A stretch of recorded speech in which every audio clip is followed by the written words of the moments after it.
আসসালামু আলাইকুম রহমতুল্লাহি ওয়া বারাকাতুহু। আশা করি আমরা সবাই ভালো আছেন। আজকে আমি একজনের ফোনে ফ্রেন্ড রিকোয়েস্ট পাইছিলাম, বুঝছেন? এই লোকের ফ্রেন্ড রিকোয়েস্ট পাইছিলাম। ফ্রেন্ড রিকোয়েস্ট পাওয়ার পরে উনি এর আগেও আরেকবার ফ্রেন্ড রিকোয়েস্টটা পাইছিলাম ওনার। ঠিক আছে? ওনার এর আগেও ফ্রেন্ড রিকোয়েস্টটা পাইছিলাম, বাট ওটা অ্যাকসেপ্ট করি নাই। বাট আজকে আবার সেইম উনি ৩-৪ বার আমার ফ্রেন্ড রিকোয়েস্ট পাঠাইছে দেখিয়া আমি ফ্রেন্ড রিকোয়েস্টটা অ্যাকসেপ্ট করি। অ্যাকসেপ্ট করার পরে দেন উনি আমারে এসএমএস দিল। এই যে এসএমএস গুলা।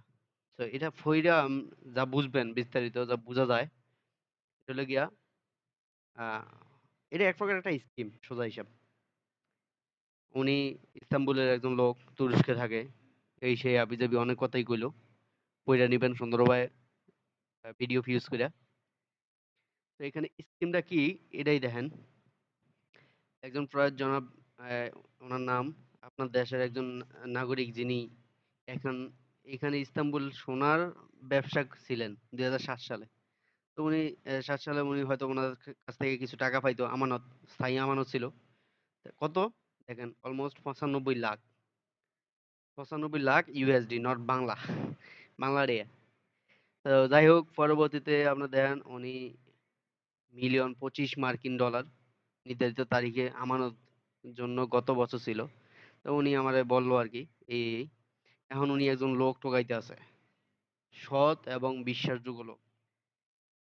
ও উনি আবার মনে হয় ম্যানেজমেন্ট এখনো তার মৃত্যুর খবর জানতে পারেনি। যাক, এটি পড়ার এত সময় নাই, কারণ লাস্ট ২ বছর আগেও সেম ঘটনা হয়েছিল। আমার এক কলিগের সাথে, যখন আমি ব্যাংকে জব করতাম, তানজিল। তো যখন তানজিলের সাথে এই ঘটনাটা ঘটে, তানজিল আমি না করি, কারণ বিষয়টা বুঝতে পারছি যে এটা একটা স্কিম। তো উনি আমার বলছে যে উনি যে টাকাটা পাঠাইবো ওটা 50% খরচ আমি বহন করবো, 50% উনি বহন করবো, ঠিক আছে? 50% ধরেন যদি আইয়ে 50,000 বা 1 লাখ টাকা, তা আমি কত পাবো বিনিময়ে? আমি বিনিময়ে পাবো অলমোস্ট 95 লাখ ইউএসডি।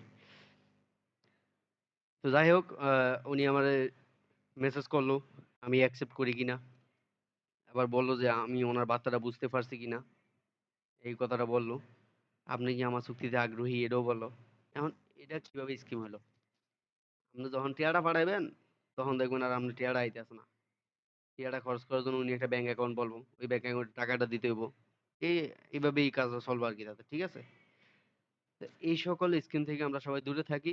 ভাই, লোভ করেন না। লোভ করলে যা টিয়া আছে টিয়াগুলো হারাইবেন। এটি এখন বর্তমানে অ্যাভেলেবেল চলতেছে বাংলাদেশে।